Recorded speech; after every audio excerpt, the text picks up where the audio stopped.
باب مدینۃ العلم علی کرم اللہ وجہہ الکریم اپنا لعاب پاک ڈالتے ہیں، 1 بار 2 بار 3 بار 4 بار 5 بار 6 بار بس کیا۔ غوث پاک نے کہا نانا جان نے مجھے 7 مرتبہ پلایا، آپ نے 6 مرتبہ۔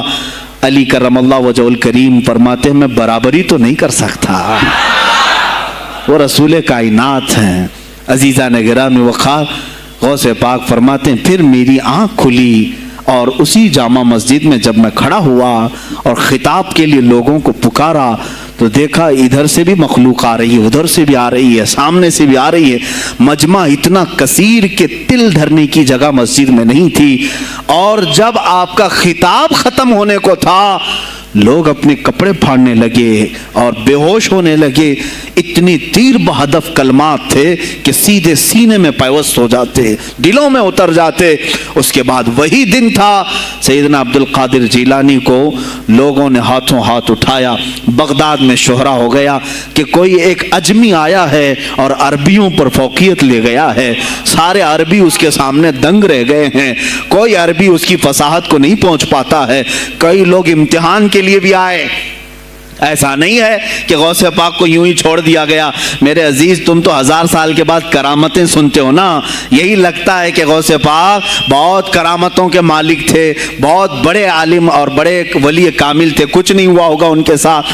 ہمارے سے زیادہ خطرے انہوں نے مولے ہیں، ہم سے زیادہ حاسدین ان کے تھے، دشمنی کرنے والے اپنوں میں بھی بہت سارے تھے۔ غوث پاک رضی اللہ تعالیٰ عنہ کا جب خطاب شروع ہوا، کیا ایک خطیب جب مشہور ہونے لگے تو دوسرے مولوی خاموش رہ جائیں گے؟ حسد کی چنگاری بھڑکتی ہے، وہ غوث پاک کے خلاف بھی بھڑکی۔ اور بغداد میں جب یہ شورا ہونے لگا تو کئی علماء اس وقت کے جو بڑے بڑے پائے کے عالم ہیں، ان کی کتابیں آج بھی موجود ہیں، میں نام تذکرے نہیں کر رہا، لیکن انہوں نے ٹیسٹ لینے کی غرض سے، امتحان لینے کی غرض سے کئی لوگوں کو سوالات بھیجے۔ ایک دن مجلس میں ایسا تھا کہ غوث پاک تفسیر قرآن بیان کرتے تھے۔ تفسیر قرآن بیان کرنا غوث پاک کا محبوب مشغلہ تھا، روزانہ قرآن کی تفسیر عرض کرتے۔ ایک دن مجلس میں بڑے بڑے علماء کی جماعت، جس میں عبد الرحمن جوزی جیسے بڑے فقیہ محدث ہیں، ان کی ایک جماعت آئی۔ قرآن کی جو آیت کی تفسیر وہ کر رہے تھے، اس تفسیر کو کئی کتابوں سے انہوں نے اخذ کیا اور لے کر کے آئے، مجمع میں بیٹھے ہیں۔ غوث پاک نے تفسیر شروع کی۔ ایک آیت کی کتنی تفسیریں ہو سکتی ہیں، کتنی تفسیریں ہو سکتی ہیں؟ ایک تفسیر بیان کیا، اس کے بعد کہا اس آیت کی ایک دوسری تفسیر یہ ہے۔ پھر تھوڑی دیر کے بعد غوث پاک نے فرمایا اس کی ایک تیسری تفسیر یہ ہے، پھر کہا اس کی ایک چوتھی تفسیر یہ ہے، پھر کہا اس کی ایک پانچویں تفسیر یہ ہے۔ بیان کرتے جا رہے ہیں یہاں تک کہ 13 تفسیریں ہو گئیں۔ جو بیٹھے ہوئے تھے وہ آشش کرنے لگے۔ اس کے بعد اتنا ہی نہیں، آگے بڑھتے گئے، 40 تفسیریں ایک آیت کی آپ نے بیان کی۔ جو آئے تھے وہ کھڑے ہو گئے اور اس کے بعد غوث پاک رضی اللہ تعالیٰ عنہ کو دیکھنے لگے۔ غوث پاک نے ان کو مخاطب کر کے کہا اے گروہ علماء، اے جماعت علماء، تم 13 تفسیریں یاد کر کے آئے تھے ایک آیت کی، کیا وہ میں نے شروع سے 13 تک صحیح بیان کیا؟ سب اپنے جبے اٹھانے لگے، کہا ہم تو یہ 13 تفسیریں پڑھ کر آئے تھے یہ سوچ کر کے کہ شیخ عبد القادر جیلانی کو 2-3 سے زیادہ تفسیریں نہیں آتی ہوں گی، 13 کے بعد آپ تو 40 تک پہنچے، وہاں تو ہمارا بھی علم نہیں پہنچا۔ جماعت علماء دنگ رہ گئے اور اس کے بعد توبہ بھی کیا، کہا ہمارے دلوں میں بدگمانی آ گئی تھی، ہم توبہ کرتے ہیں۔ غوث پاک رضی اللہ تعالیٰ عنہ ایک اور مجمع ایسا ہے کہ اس میں 40 کے قریب علماء ہے، سوالات الگ لے کر کے پھنسائیں گے کسی طرح سے ان کو، ڈیفیکلٹ سوالات لے کر کے۔ ایک بات یاد رکھنا، مشکات شریف کی حدیث ہے، جس نے علم اس لیے حاصل کیا کہ کسی عالم کو نیچا دکھا دوں، اسے پھنسا دوں سوال کر کے، حضور فرماتے ہیں قیامت کے دن اسے آگ کی بیڑیاں پہنائی جائیں گی، اس کی زبان کو آگ کی کینچی سے کھینچا جائے گا۔ اس لیے علم حاصل مت کرو، کسی کو نیچا دکھانا، کسی کو بیوقوف بنانا۔ ایک کتاب کہیں سے پڑھ کر کے آئے، مولانا کے پیچھے پڑ گئے، یہ بتاؤ صحیح ہے کہ نہیں ہے، پھر اگر اس مولانا صاحب کے دماغ میں اس وقت وہ مسئلہ نہیں تھا، انہوں نے کہا نہیں معلوم، تو آپ کو لگا کہ ہاں میرے سے زیادہ تو ان کو بھی نہیں معلوم، تم نے تو ایک ہی چیز حل کر کے ان کے سامنے پیش کی ہے۔ عزیزان گرامی، اس طرح کی چیزیں ہرگز نہ کریں، یہ بہت بڑا گناہ ہے مغالطے میں ڈالنا۔ غوث پاک رضی اللہ تعالیٰ عنہ ایک جماعت سے خطاب کر رہے ہیں، 40 علماء آئے، الگ الگ سوالات نوٹ کر کے، میں یہ پوچھوں گا، تم یہ پوچھنا، تم یہ پوچھنا۔ غوث پاک رضی اللہ تعالیٰ عنہ نے اپنا خطاب کیا اور سوالات کے لیے اس دن محفل کا وقت ہی نہیں دیا، کہا آج سوالات کوئی نہیں کرے گا۔ وہ لوگ تو سوالات لے کر کے آئے تھے، سب مجمع میں خطاب کے بعد جس کو جو پوچھنا ہے آپ کہتے ہیں کہ پوچھ لو، اس دن کا کوئی نہیں پوچھے گا، آؤ صرف مصافحہ کر کے جاؤ، آؤ صرف مصافحہ کر کے جاؤ۔ تو یہ جو علماء کی جماعت تھی، ان کو بلایا، ایک آتے ان کو سینے سے سینہ لگاتے اور کہتے تیرا یہ سوال تھا، اس کا یہ جواب ہے۔ دوسرا آتا اس سے کہتے تو یہ گھر سے سوچ کے آیا تھا، تیرا سوال یہ ہے، اس کا جواب یہ ہے۔ اس طرح 40 سے مصافحہ کیا، معانقہ کیا، ان کے سوالات کے پوچھنے سے پہلے جوابات بھی دے دیے، اور اس کے بعد کہا کہ اے گروہ علماء، تم سوال کرتے اور میں جواب دیتا تو عبد القادر کی کیا اس میں خصوصیت تھی؟ تم سوال بھی نہ کرو، میں جواب دوں، تب پتا چلے گا کہ میں بندہ قادر ہوں، میں قادر کا بندہ ہوں۔ تم نے سوال بھی نہیں کیا اور میں جواب دوں تو تمہیں احساس ہوگا کہ میں قادر کا بندہ ہوں۔ اللہ رب العزت کا کی صفاتی نام ہے۔ عزیزان گرامی وقار، علماء نے تنگ کیا، پریشان کیا، آپ کے مجموعوں کو روکنے کی کوشش کی، لیکن ایسا نہیں ہے کہ غوث پاک نے ہر ایک کو اپنی کرامت سے زیر کر دیا ہو، ان علماء کو پورا سلا دیا ہو، نہیں، فیس کیا ہے، مقابلہ کیا ہے، پریشانیاں اٹھائی ہیں، اور خلفاء کے وقت کے سلاطین کی بھی بہت ساری ایسی سختیاں تھی جس کو آپ نے برداشت کیا۔ کئی لوگوں نے آپ پر پابندیاں لگانے کی کوشش کی تھی، یہ تو سرکار غوث پاک کی استقامت تھی کہ آپ جمے رہے۔ اور سب سے بڑا کام آپ کا کیا تھا معلوم ہے؟ خانقاہ کے گدی نشینوں، غور سے سنو، جو غوث پاک کا نام لیتے ہیں، سرکار غوث پاک رضی اللہ تعالیٰ عنہ کی اس صفت کو میں بیان کروں تو یہ بغلیں جھانکیں گے۔ ابھی غوث پاک نے سب سے بڑا کردار کیا کیا جانتے ہیں آپ؟ لوگ کہتے ہیں خانقاہی ماحول قائم کرنا ہے، اللہ اللہ کرو، تسبیح لو، دلوں کی صفائی کرو، سب صحیح ہے، لیکن غوث پاک نے تقریباً 25 سال صرف جہاد پر بیان کیا ہے، صرف جہاد پر۔ کہا کہ اے گروہ مسلمین، تم پر اللہ نے ذلت مسلط کر دی ہے، اس لیے کہ تم نے کوششیں ترک کر دی ہیں، حکومتوں کو صحیح کرنے کے لیے آپ نے باغ ڈور سنبھال لی تھی۔ غوث پاک جب بیان کرتے منبر سے تو وقت کا جو تخت تھا وہ بھی ہلنے لگ جاتا تھا۔ خلیفہ مستنجد باللہ، اس زمانے کا خلیفہ ہے، اور تنگ آ گیا غوث پاک کے پاس جب وہ بیان کرتے اور ان کی عیاشیاں کھول کھول کر کے ذکر کرتے تو لوگوں میں اب احساس جاگنے لگا، کوئی تو اللہ والا آیا ہے جو نظام خداوندی قائم کرنے کی بات کر رہا ہے، نظام مصطفیٰ قائم کرنے کی بات کر رہا ہے۔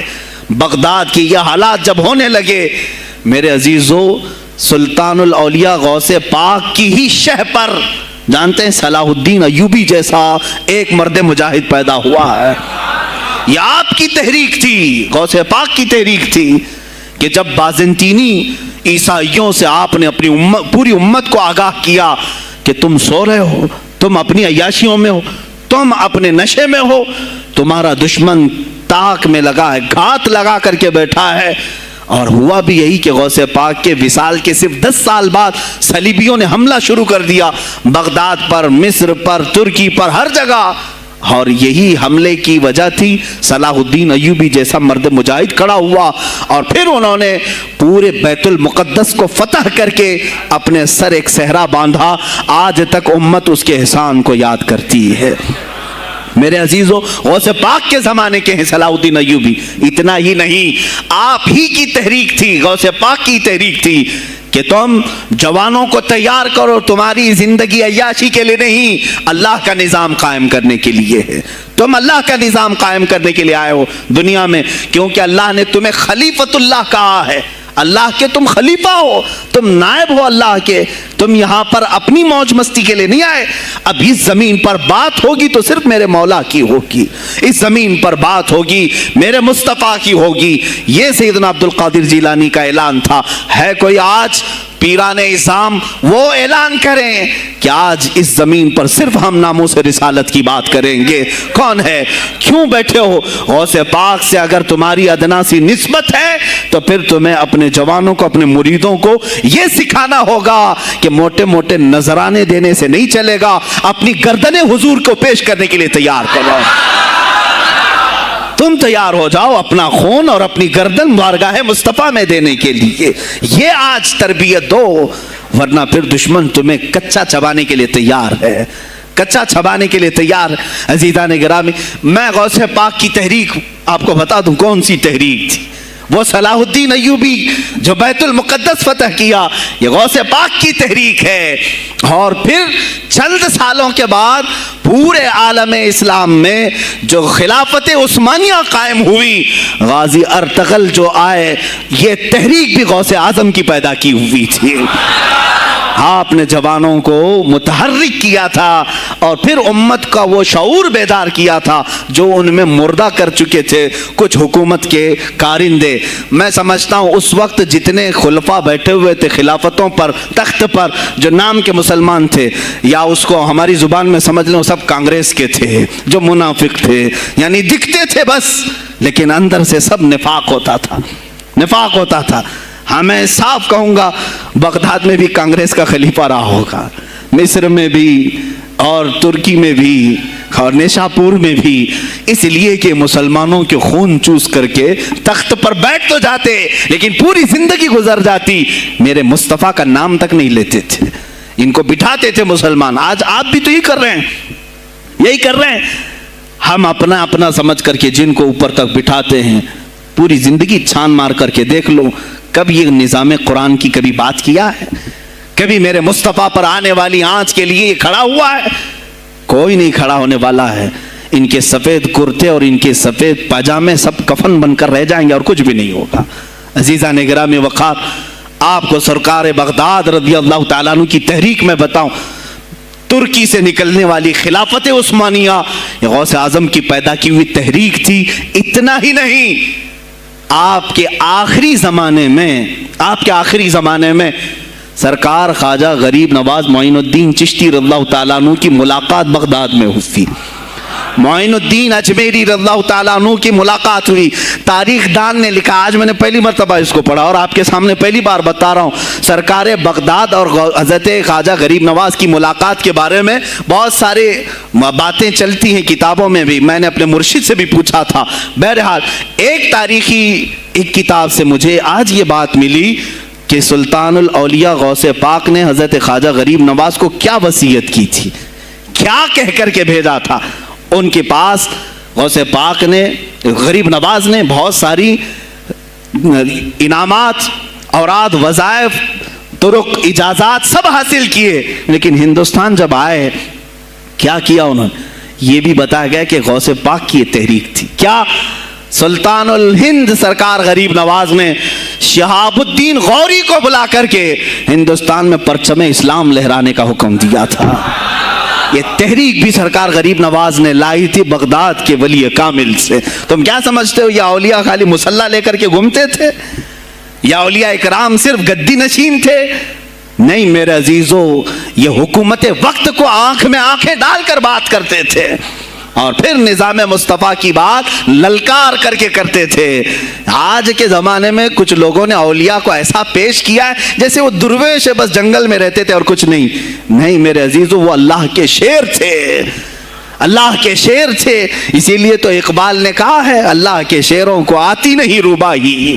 وہ کبھی لومڑی پن کا انہوں نے اپنے آپ میں اظہار ہی نہیں کیا کہ نہیں یہ بھی چلے گا وہ بھی چلے گا, کبھی نہیں. وہ گرجتے تھے اپنے تخت پر, اپنی خانقاہوں پر. دیکھیں خلیفہ مستنجد باللہ, ابو المظفر اس کو کہتے ہیں, بغداد کا وہ خلیفہ, عباسی خلیفہ, بڑا طاقتور, اور اسی کے زمانے میں غوث پاک ہیں. ایک فارس سے آنے والے اجمی عبد القادر، شیخ عبد القادر جب بغداد کی جامع مسجد میں بیان کر رہے ہوں، در و دیوار ہل رہے ہیں.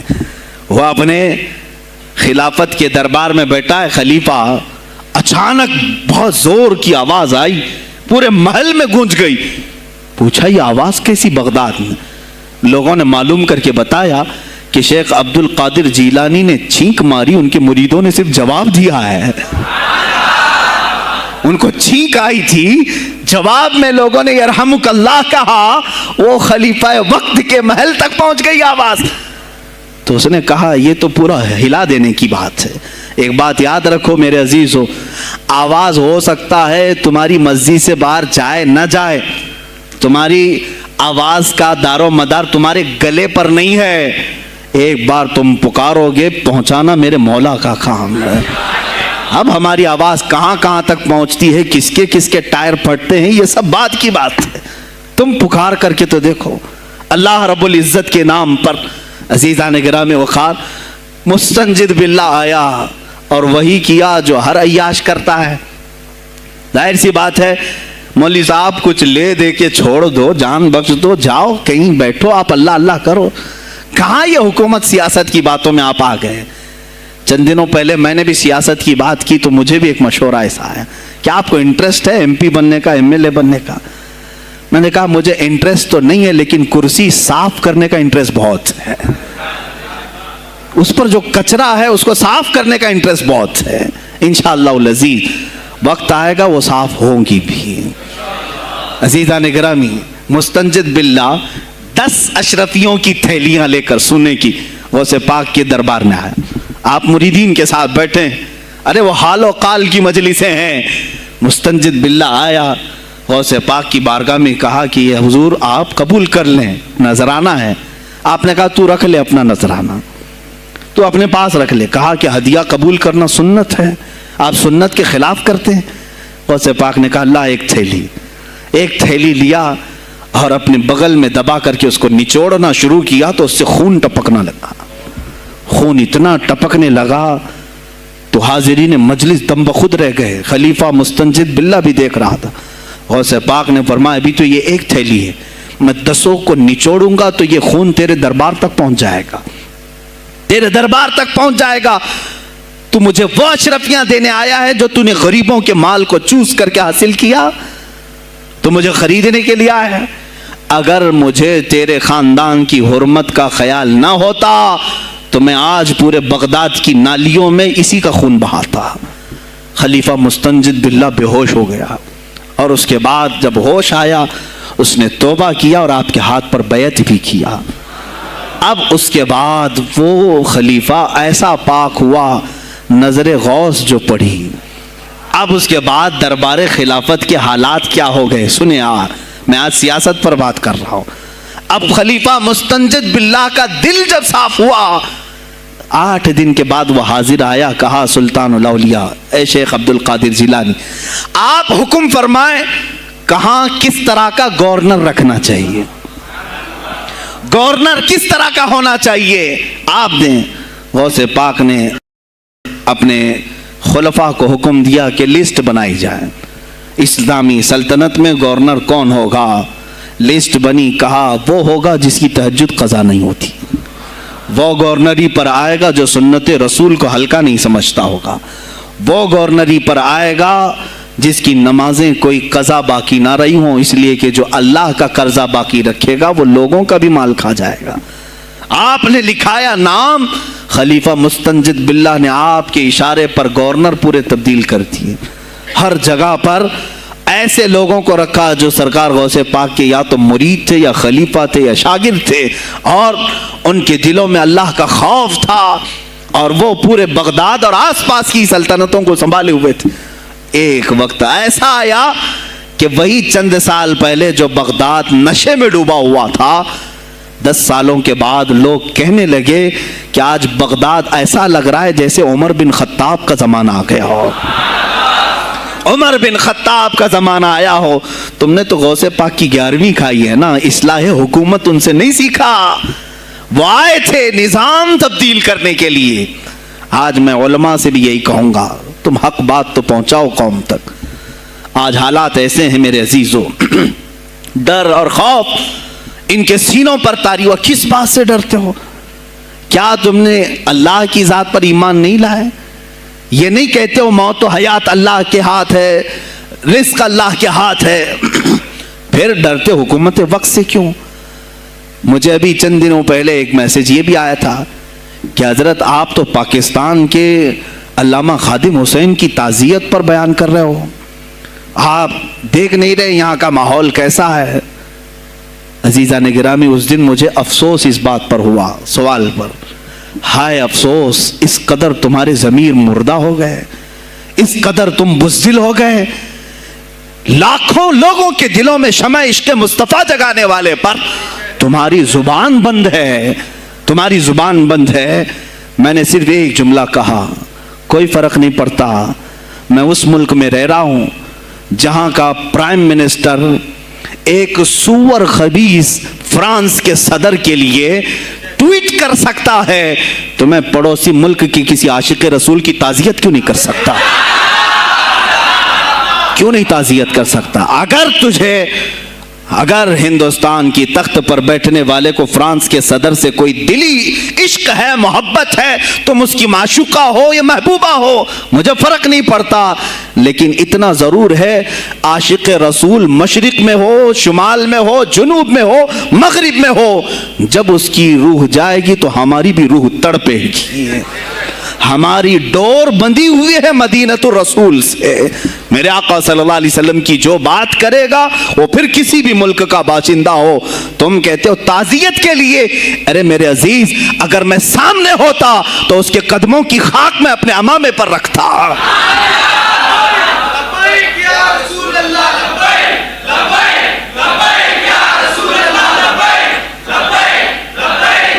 عزیزان گرام وقار، یہ بہت خاموشی ہم نے اختیار کی، بہت خاموشی، کوئی بات نہیں۔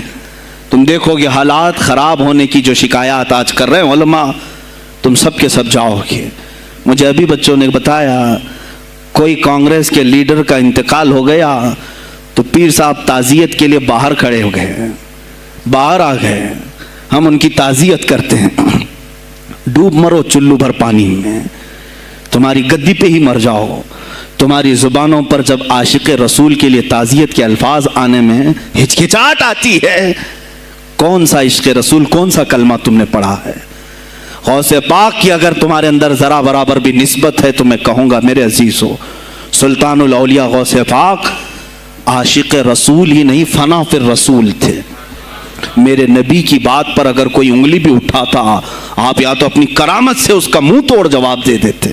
کسی عیسائی نے صرف یہ کہا تھا میرے نبی عیسیٰ افضل ہے، وہ مردوں کو زندہ کرتے تھے، آپ کو جلال آیا، کہا محمد افضل نہیں ہے اس لیے کہ وہ مردے زندہ نہیں کرتے تھے، آپ اس کا ہاتھ پکڑ کر قبرستان لے گئے، میرے نبی پر بات کرتا ہے، میں تجھے زندہ کر کے دکھاتا ہوں۔ اپنی کرامت سے مردے کو زندہ کر کے دکھایا۔ اب بول کون افضل ہے، عیسیٰ افضل ہے کہ میں افضل ہوں؟ تو نے تو عیسیٰ علیہ السلام کو مردے زندہ کرتے دیکھا تو نہیں، لیکن عبد القادر کو سامنے دیکھا۔ غوث پاک نے کہا میں اپنا موازنہ عیسیٰ علیہ السلام سے نہیں کرتا ہرگز، لیکن یاد رکھنا میرے نبی پر اگر زبان کھولے گا تو عبد القادر اپنے قدم سے اس کو جواب دے گا۔ وہ جواب دیتے، آپ کی زندگی ناموس رسالت کی حفاظت کے لیے گزری ہے۔ سلطان الاولیاء غوث پاک رضی اللہ تعالیٰ عنہ کی بارگاہ میں جب ایک سوال آیا کہ لوگ کہتے ہیں نبی ہر جگہ کیسے حاضر ہو سکتے ہیں، آپ نے خود کر کے دکھا دیا۔ کوئی صاحب آئے، کہا ہمارے گھر دعوت ہے، آپ تشریف لائیں، کہا ٹھیک ہے آتا ہوں۔ تھوڑی دیر بعد دوسرے آئے، کہا ہمارے گھر دعوت آپ آئیں، سیم ٹائم پہ کئی 70 لوگ آئے، سب کی دعوت قبول کی۔ دوسرے دن شام میں لوگ آ کر کے فخر کر رہے ہیں، آج میرے گھر شیخ عبد القادر جیلانی آئے تھے، دوسرا کہہ رہا نہیں میرے گھر آئے تھے، تیسرا کہہ رہا میرے گھر آئے تھے۔ ایک وقت میں سب گھروں پر کیسے؟ سبوں نے کہا انہی سے پوچھتے ہیں وہ کہاں گئے تھے۔ جب لوگ آئے تو سننے میں یہ آتا ہے کہ آپ ایک درخت کے نیچے بیٹھے تھے، لوگ سوال کرنے کے لیے آئے، سب آپس میں کہہ رہے ہیں ہمارے گھر آئے تھے، ہمارے، آپ بتائیں کیا کس کے گھر گئے تھے؟ تو انہوں نے کہا درخت کے اوپر دیکھو۔ تو لوگوں نے درخت کے اوپر نگاہ ڈالی تو دیکھا ہر پتے پر شکل عبد القادر نظر آ رہی ہیں۔ فرماتے ہیں اللہ نے عبد القادر کو یہ اتنی قدرت دی ہے کہ بیک وقت وہ کئی جگہوں پر حاضر ہو سکتا ہے. تو جب ایک غلام رسول کو اللہ نے یہ طاقت دی تو رسول مختار کو کتنی طاقت دی ہوگی. انہوں نے ناموس رسالت کو واضح کیا ہے میرے عزیزو. اولیاء کاملین اسی لیے آتے ہیں, وہ نبی کا پرتو بن کر کے آتے ہیں, اور آج ان کے نام کی 11ویں کھا کر کے موٹے ہو رہے ہیں, بس اور کچھ نہیں. اور لوگ یہ سمجھتے ہیں نفس کو موٹا کر کے تم اپنی زبانوں میں گھی لگا چکے ہو, بولو گے تو پکڑے جاؤ گے, بولو گے تو تمہارے اوپر کیس ہو جائے گا. ہو نہیں تو میرے عزیزو, آج تو حالات ایسے ہیں. میں رو پڑا کل جب مجھے یہ رپورٹ ملی کہ صرف ہندوستان کی سوشل میڈیا پر 25,000 پوسٹ میرے نبی کی شان میں گالیاں دی گئی ہیں. 25,000 لوگوں نے گستاخی کی ہے. تم بھی تو رات بھر انٹرنیٹ چلاتے ہو, پورا کا پورا وقت اپنے موبائل میں صرف کرتے ہو. جانا ہے تمہیں بھی میرے آقا کی بارگاہ میں, یاد رکھنا حضور پاک صلی اللہ تعالی علیہ وسلم کے دربار میں جانے والے ہو اور تمہارا کوئی عذر قبول نہیں کیا جائے گا. حضرت سعد بن ربیع کی وہ بات مجھے یاد آتی ہے, جنگ احد میں حضور کی حفاظت کے لیے لڑتے لڑتے میدان میں ایسے آ گئے تھے کافروں کے کہ آپ کے گوشت کے ٹکڑے اڑ رہے تھے, جسم کے گوشت کے ٹکڑے اڑ رہے تھے. میرے آقا دیکھ رہے تھے. شام کا وقت ہوا, احد کا میدان, ہوازیں, سناٹا, 70 لاشیں پڑی ہوئی تھی صحابہ کی. اللہ کے نبی نے پکارا, میرے سعد کو ڈھونڈو, کہاں ہے سعد, کہاں ہے؟ صحابہ کہتے ہیں ہم آواز دینے لگے, سعد تم زندہ ہو, رسول تجھے بلا رہے ہیں. حضرت سعد بن ربیع 7 لاشوں کے نیچے دبے ہوئے تھے اور سانسیں بھی چل رہی تھی, سانسیں چل رہی تھی. صحابہ نے جب آواز دینا شروع کیا کہ رسول پاک یاد کر رہے ہیں, وہیں سے وہ حرکت کرنے لگے. اندر سے آواز دی, اے جوانوں سعد زندہ ہے, میں یہاں لاشوں کے نیچے دبا ہوا ہوں. ہٹائی گئی لاشیں تو دیکھا ان کے جسم میں کچھ بچا ہی نہیں تھا, کچھ نہیں تھا, سب پھٹ چکا ہے. پیٹ کو تک چاک کیا گیا ہے, سانسیں باقی. سعد بن ربیع کہتے ہیں, اے صحابہ شاید میں رسول اللہ تک نہیں پہنچ پاؤں گا, حضور اونچے ٹیلے پر بیٹھے ہوئے ہیں, شاید نہیں پہنچ پاؤں گا. میرا سلام میرے نبی تک پہنچا دینا, حضور تک پہنچا دینا. لیکن آنے والوں کو کیا کہا جانتے ہیں؟ میں اے جوانوں تم سب سے کہوں گا آج کے حالات میں.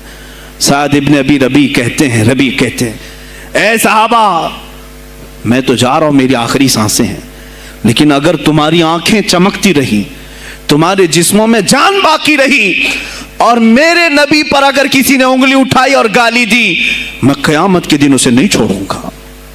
اور یاد رکھنا اللہ کی بارگاہ میں تمہارا کوئی عذر قبول نہیں کیا جائے گا اگر تمہارے جیتے جی تمہارے نبی کی ذات پر کسی نے کیچڑ اچھالا. حضرت سعد ربیع اتنا کہہ کر کے انتقال ہو گئے, وہ حضور تک پہنچائے بھی نہیں جا سکے. اے میرے عزیزو, اے جوانو, تم کیا سمجھتے ہو کہ تم دنیا سے اسی طرح نکل جاؤ گے؟ قرآن میں بھی اللہ نے کہا, ام حسبتم ان تدخلوا الجنت, تم یہ سوچ کر کے بیٹھے ہو کہ ہم جنت میں چلے جائیں گے. پیر صاحب کا دامن پکڑ لیا ہے, مجھے تو جانا ہی ہے جنت میں, پیر بخشوا دیں گے ہمیں. تم برس میں 1 مرتبہ 11ویں کر کے اور فاتحہ نیاز کر کے سمجھتے ہو اسلام کا حق ادا کر دیا. یہاں تمہارے نبی کی عظمت پر روز بروز حملے ہو رہے ہیں. آج کفر کھل کر کے آیا ہے سامنے, نہیں دیکھتے آپ؟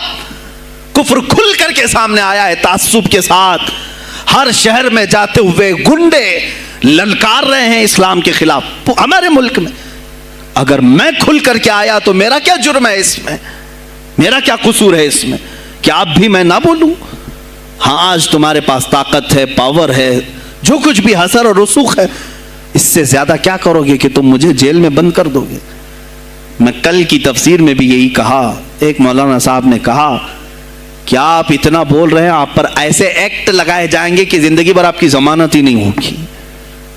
آپ پر ایسے قانون لگائے جائیں گے کہ آپ کی زندگی بھر ضمانت ہی نہیں ہوگی. میرا دل یہ کہتا ہے اے لوگو, اس طرح جی کر فائدہ بھی کیا؟ ایسی آزادی کس کام کی جس میں روز اٹھتے ساتھ میرے نبی کی شان میں گستاخیاں ہم سن رہے ہوں اور حضور کو کوسا جا رہا ہوں, ہم کھاتے پیتے گھوم رہے ہوں. اس سے بہتر ہے کہ جیل کی کوٹری میں ہم زندگی گزار لیں, کل بارگاہ مصطفیٰ میں اٹھنے والا چہرہ تو رہے ہمارے پاس. اگر اللہ کے نبی صلی اللہ تعالیٰ علیہ وسلم نے سوال کر لیا پکڑ کر کے کہ تیرے زندگی میں تیری جوانی میں مجھ پر تو لوگ رنگیلا رسول کہہ رہے تھے، تو کیا کہہ رہا تھا؟ تو کیا کہہ رہا تھا اس زمانے؟ تم کیا کہو گے؟ اے اللہ کے نبی میں مزدور تھا، میں کچھ نہیں کر سکتا تھا، میں غریب تھا، کام کاج کرتا تھا، میں کچھ نہیں کر سکتا تھا۔ یاد رکھو اس وقت میرے آقا تمہارے سامنے بلال حبشی کو لا کر کھڑا کر دیں گے۔ یہ کیا تھا بلال؟ یہ تو غلام تھا، اس کی پیٹھ پر سل رکھ کر کے پیٹھ گلا دی جاتی، تب بھی اپنی زبان پر میرا نام لینا نہیں چھوڑتا تھا۔ تم کون سی مزدوری کی شکایت لے جاؤ گے؟ بہانہ کرو گے اللہ کی بارگاہ میں، رسول کی بارگاہ میں بہانہ کرو گے؟ اے گروہ علماء، تم کو اللہ نے ممبر دیے ہیں خطابت کے لیے، اللہ نے اپنے رسول کا ممبر تمہیں دیا ہے، اس لیے نہیں کہ تم حکومت کی خوشامدی کرو، تم اپنے وقت کے طاغوتی قوتوں کی خوشامدی کرو، اس لیے نہیں، بلکہ آج تم سے قوم مصافحہ کر کے ہاتھ چومتی ہے صرف اس لیے کہ تمہاری زبان پر نام مصطفیٰ ہے۔ آج علماء کی جو عزت ہے صرف اس لیے، تمہاری پگڑیاں تمہارے جبے دیکھ کر کے قوم عزت نہیں کرتی، صرف اس لیے ان کے دلوں میں تم مچلتے ہو کہ تم مصطفیٰ کریم کی باتیں کرتے ہو۔ علماء کو جاننا چاہیے کہ تمہاری عزت نبی سے وابستہ ہے۔ آبرو ماذا نام مصطفیٰ است، ہماری آبرو، اقبال نے کہا تھا ہماری آبرو نام مصطفیٰ سے وابستہ ہے۔ اگر اسی نام کو کسی نے چھیڑا تو پھر ہمارا جی کر مطلب کیا ہے؟ ہم کس کام کے؟ میں ایک مثال سے سمجھاتا ہوں۔ مسجد ہے، دیوار کے پینٹ کو اگر کسی نے کھرچ لیا تو ہو سکتا ہے معاف کر دیں، ہم اس کو چھوڑ دیں۔ کسی نے لکیر نکال دی دیوار پر، ہم چھوڑ دیں اس کو، لیکن میاں وہ ہمارے سامنے آ کر پلر ہلانے لگ گیا اور مسجد کا یہ پلر توڑنے لگ گیا، خاموش بیٹھو گے؟ اور اگر تم خاموش بیٹھے تو اس کا انجام کیا ہوگا؟ اس نے پلر ہلایا تو صرف پلر نہیں ٹوٹے گا، یہ چھت پورا سب کے اوپر گرے گا۔ آج ظالم کفار پورے تمہاری جڑ کو ہلا رہے میرے نبی کی ذات کو، سیدھے مصطفیٰ کریم کی ذات کو ہلا رہے ہیں۔ اللہ کے حبیب صلی اللہ تعالیٰ علیہ وسلم کی ناموس کو ہلکے میں مت لینا میرے عزیزو، لاکھوں جانیں جاتی ہیں جائیں اسلام پر، حضور اکرم صلی اللہ تعالیٰ علیہ وسلم کی ذات کو ہلکے میں مت لینا۔ اور اگر انہوں نے ہلانا شروع کیا ہے اگر حضور کی ذات پر، حیرت ہو رہی، 25,000 پوسٹ تم میں سے کس نے کمپلینٹ کی ہے؟ سائبر کرائم کو کمپلینٹ کر سکتے تھے، ہمارے جذبات کو ٹھیس پہنچا ہے۔ ہم آزاد ملک میں رہ رہے ہیں، میرے نبی سے چھیڑ چھاڑ کیوں ہو رہی ہے؟ کسی نے آواز اٹھائی؟ کچھ ہیں اللہ ماشاء اللہ، کچھ علماء، کچھ وکلا اس کے پیچھے لگے ہوئے ہیں، لیکن میرے عزیزو ہر مسلمان کا یہ حق ہے، تمہاری نسبت رسول پاک سے ہے۔ اب انہوں نے ہلانا شروع کیا تو انتظار کرو، جس دن یہ چھت گرے گی عذاب بن کر سب پیچھے جائیں گے، سب اس میں گرفتار ہوں گے۔ انشاءاللہ العزیز ہم مہم چھیڑیں گے، ہم مہم چھیڑیں گے اس بات کی۔ اگر آج تم کثرت میں ہو تو اس کا کیا مطلب جو چاہے تم کر لو گے؟ ہم اتنے گئے گزرے تو نہیں ہیں کہ ہمارے نبی کے اوپر بھی تم چلے جاؤ۔ ہاں ہمیں رون دیا، ہمیں مار دیا، ہمیں قتل کر دیا، سب برداشت کر لیا، لیکن اب اس سے آگے نہیں برداشت کریں گے انشاءاللہ العزیز۔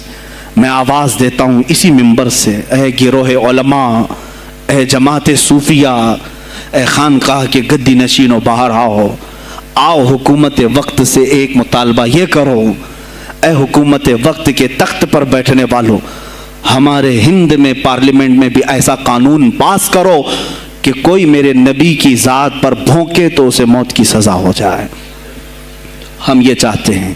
اگر اس قانون کو تمہیں لانے میں کچھ زندگیوں کی ضرورت ہے تو یہ فقیر حاضر ہے اور میرے ساتھ بھی کچھ تمہارے لیے حاضر ہوئیں گے، لے لو ہماری جانیں اور ایک قانون ایسا بنا دو تاکہ قیامت تک پھر یہاں پر کوئی نہ بھونکے میرے نبی کی ذات پر۔ تم قانون صرف میرے نبی کے لیے نہیں، تم اپنے دیوی دیوتاؤں کے لیے بناؤ، شانتی سے رہو۔ ہم نے کبھی تمہارے خلاف بھونکا نہیں ہے، ہم نے کبھی دیوی دیوتاؤں کو چھیڑا نہیں ہے، اس لیے کہ اسلام اس کی اجازت نہیں دیتا، ہم گالی نہیں دیتے، ہم اسلام کی حقانیت سے بیان کرتے ہیں، لیکن خاموش رہنے کی یہ سزا ہمیں دی جا رہی ہے کہ ہمیں گالیاں دیتے دیتے یہ اب ہمارے نبی تک پہنچ گئے، ہماری ماں عائشہ صدیقہ تک پہنچ گئے اور ہمارے تمام اکابرین اسلاف تک پہنچ گئے۔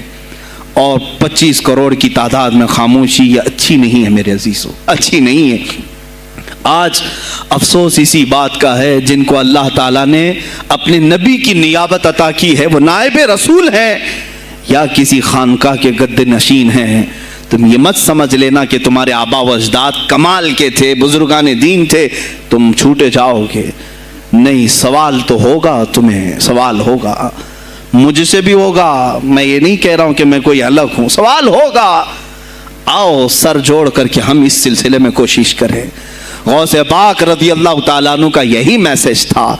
ہندوستان میں شہاب الدین غوری نے جو پرچم اسلام لہرایا، وہ آج تک اس کی دین ہے کہ مسلمان زندہ ہیں، آپ مسلمان باقی ہیں۔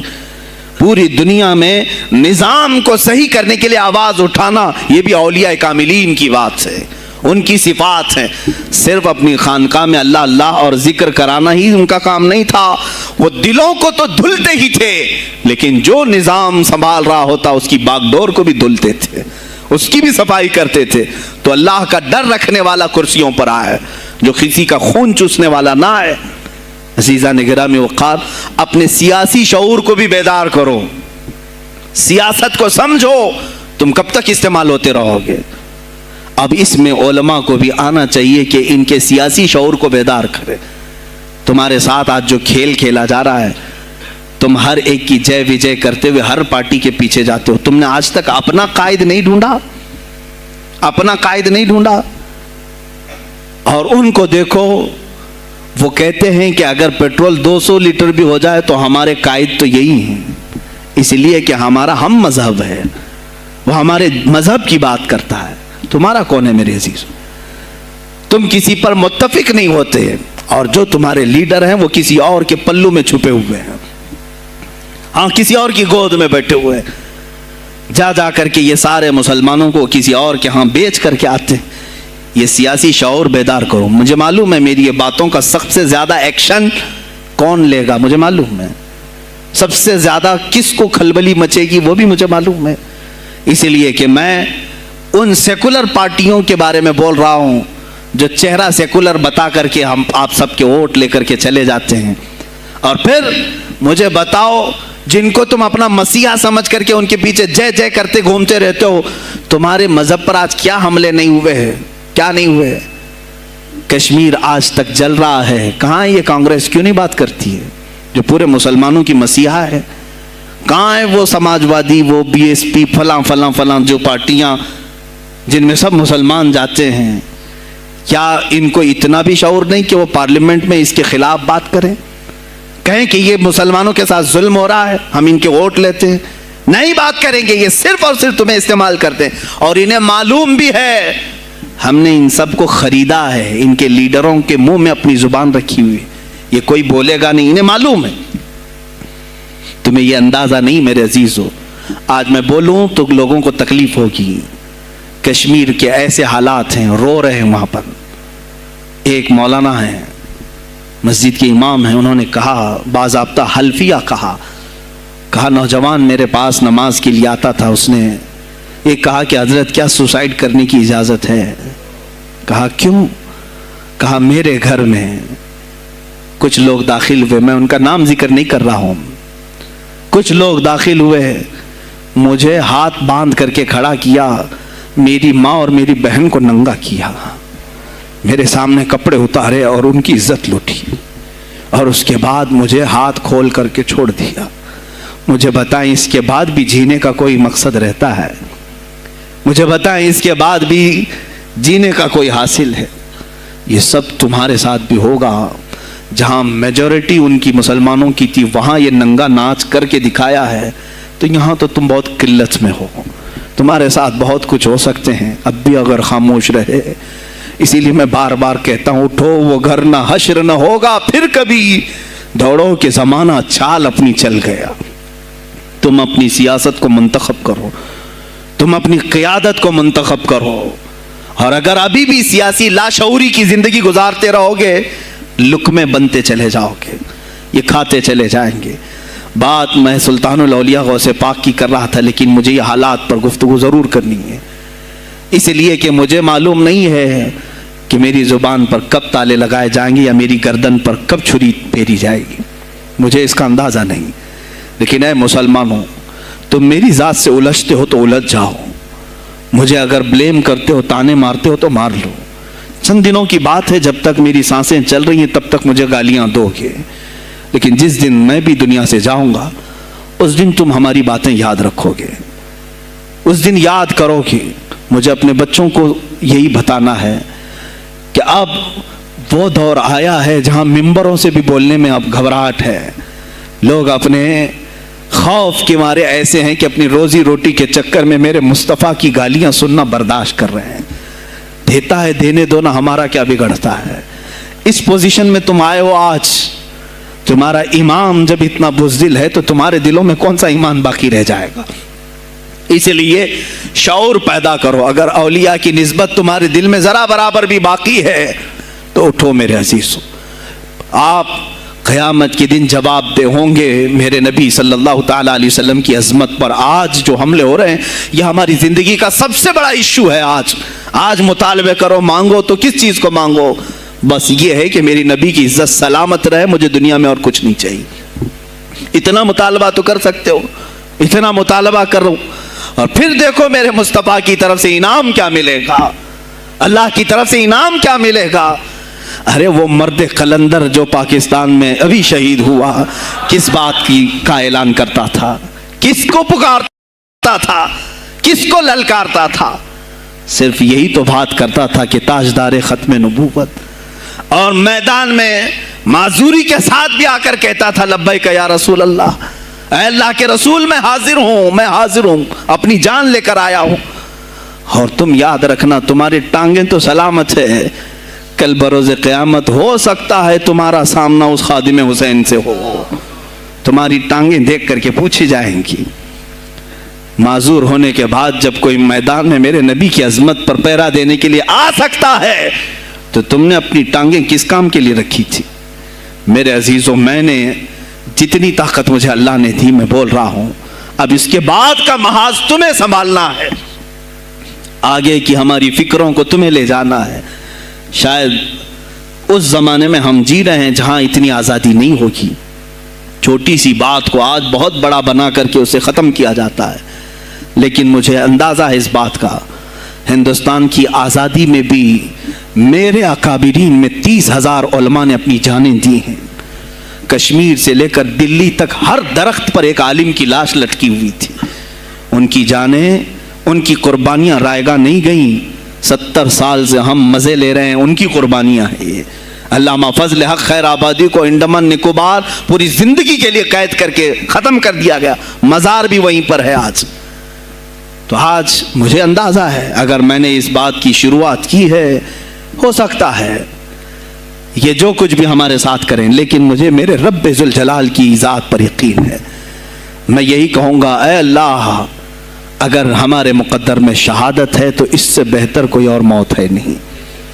اے رب ذوالجلال، اس حالت میں دنیا سے اٹھا جب تو ہم سے راضی ہو۔ اگر تو نے ہمارے لیے ایک لمحے کے لیے بھی ناراضی ہے، مولا پھر ہمیں مہلت دے دے کہ تجھے راضی کر کے جائے، تجھے راضی کر کے جائے۔ میرے مصطفیٰ صلی اللہ تعالیٰ علیہ وسلم کو قبر میں ہمیں دیکھنا ہے، اس لیے ہم قبر میں جا رہے ہیں، لیکن اس حال میں دنیا سے جائیں کہ ان کی عظمت پر کچھ بول تو سکیں، ان کی ناموس پہ کچھ کر تو سکیں۔ عزیزان گرامی، سلطان الاولیاء شہنشاہ بغداد رضی اللہ تعالیٰ عنہ کی ذات پر جو ان کی کرامات ہیں وہ ساری چیزیں پھر کبھی میں ذکر کروں گا۔ آج اسی پر میں اختتام کرتا ہوں، اسی پر جیو اور اسی پر مرو۔ انہیں جانا انہیں مانا، نہ رکھا غیر سے کھا، للہ الحمد میں دنیا سے مسلمان گیا۔ آج لے ان کی پناہ، آج مدد مانگ ان سے، پھر نہ مانیں گے قیامت میں اگر مان گیا۔ اس لیے کہ رسول پاک صلی اللہ تعالیٰ علیہ وسلم کے سوا کوئی اس قیامت کے میدان میں تمہارا دستگیر نہیں ہے۔ جب تک وہ تیری سفارش نہ کریں، اللہ بھی تجھ سے کلام کرنے والا نہیں ہے۔ جب امام اہل سنت نے یہاں تک کہہ دیا خلیل و نجی مسیح و صفی سبھی سے کہیں نہ بنی، یہ بے خبری کی خلق پھری کہاں سے کہاں تمہارے لیے۔ رسول پاک ہی کے لیے، تم وہاں پر بھی اٹھائے جاؤ گے۔ میں یہی میسج دے کر کے جاؤں گا جو میرے مرشد گرامی نے آخری وقت دیا تھا، زندگی یہ نہیں کسی کی کسی کے لیے، زندگی ہے نبی کی نبی کے لیے۔ نا سمجھ مرتے ہیں زندگی کے لیے، نا سمجھ مرتے ہیں زندگی کے لیے، جینا مرنا ہے سب کچھ نبی کے لیے۔ بلحوث سن، سیم و زر کی بندگی اچھی نہیں۔ بلحوث کہتے ہیں ہوس کا پجاری، خواہشات کا پجاری۔ میرا مرشد یہ کہہ کر گیا ہے ہمیں، بلحوث سن، سیم و زر کی بندگی اچھی نہیں، ان کے در کی بھیک اچھی، سروری اچھی نہیں، ان کے در کی بھیک اچھی، سروری اچھی نہیں۔ اور کہتے ہیں جو پیا کو بھائے اختر وہ سہانا راگ ہے، جو پیا کو بھائے اختر وہ سہانا راگ ہے، جس سے ناخوش ہو پیا وہ راگنی اچھی نہیں۔ جو میرے نبی کو نہ پسند آئے وہ بات ہی اچھی نہیں، جو میرے نبی کو نہ پسند کام ہو وہ کام ہی اچھا نہیں، جس سے ناخوش ہو پیا وہ راگنی اچھی نہیں۔ وآخر دعوانا الحمدللہ رب العالمین۔ السلام علیکم۔ اے اللہ ہم سب یہاں پر تیرے دربار میں حاضر ہیں، کھڑے ہیں، ہم سب کو بری شرارتوں سے محفوظ فرما، نفس امارہ کی بدکاریوں سے بچا، شیطانی وساوس سے بچا۔ اے اللہ ہم سب کو صراط مستقیم پر چلا۔ خلاق العالمین ہماری یہ جو کچھ بھی زندگی گناہوں کی نظر ہو گئی ہے، ہم سب کو پاک و صاف کر کے تیرے حبیب پاک کی عظمت پر پہرا دینے والی بنا دے۔ اے الہ العالمین ہم نسبت میں قادری ہیں مولا، قادری کر، قادری رکھ، قادریوں میں اٹھا۔ قدر عبد القادر قدرت نما کے واسطے، قدر عبد القادر قدرت نما کے واسطے مولا دنیا میں بھی ان کے غلاموں میں شامل رکھ، قیامت میں ان کی مریدوں میں حشر فرما۔ اے رب ذوالجلال احسن الخالقین ہماری اس فاتحہ کا ثواب آج خصوصاً بالخصوص امیر المجاہدین حضرت علامہ خادم حسین رضوی رحمۃ اللہ علیہ کی روح کو نظر قبول فرما مولا، ان کا نعم البدل امت کو عطا فرما۔ اے رب ذوالجلال ہم میں کوئی مرد مجاہد پیدا کر، اے اللہ ہم میں کوئی مرد مجاہد پیدا کر کہ ہماری بزدلیاں دور ہو جائیں مولا، ہماری خانقاہوں کو صحیح فرما دے، ہمارے علماء کے سینوں کو ایمان سے بھر دے مولا، ان کی زبانوں میں قوت عطا کر مولا، سب کو ایمان پہ استقامت عطا فرما مولا، ان بچوں کو غازیان اسلام بنا دے، تیرے حبیب پاک پر مر مٹنے والا نفس عطا فرما۔ الہ العالمین ہم سب کو آخری سانس تک تیرے نبی سے وفا کرنے کی زندگی عطا مولا، ہم سب کو بے وفائی سے بچا لے مولا، ہم سب کو بے وفائی سے بچا لے، اے اللہ ہم سب کو بے وفائی سے بچا لے۔ الہ العالمین تیرے حبیب پاک کا واسطہ ہم سب کو ہر طرح کے کفار و مشرکین کے شر و فساد سے محفوظ کرو، اسلام و سنیت کا بول بالا فرما، کفر و شرک کا منہ کالا فرما۔ ان اللہ و ملائکتہ یصلون علی النبی یا ایھا الذین آمنوا صلوا علیہ وسلموا تسلیما۔ اللهم صل على سيدنا مولانا محمد معدن الجود والكرم وآله وأصحابه الكرام ابنه الكريم وآله وسلم۔ سبحان ربك رب العزة عما يصفون وسلام على المرسلين والحمد لله رب العالمين۔ جب دمیں واپسی ہو یا اللہ، جب دمیں واپسی ہو یا اللہ، لب پہ جاری ہو بس لا الہ الا اللہ محمد رسول اللہ صلی اللہ علیہ وسلم۔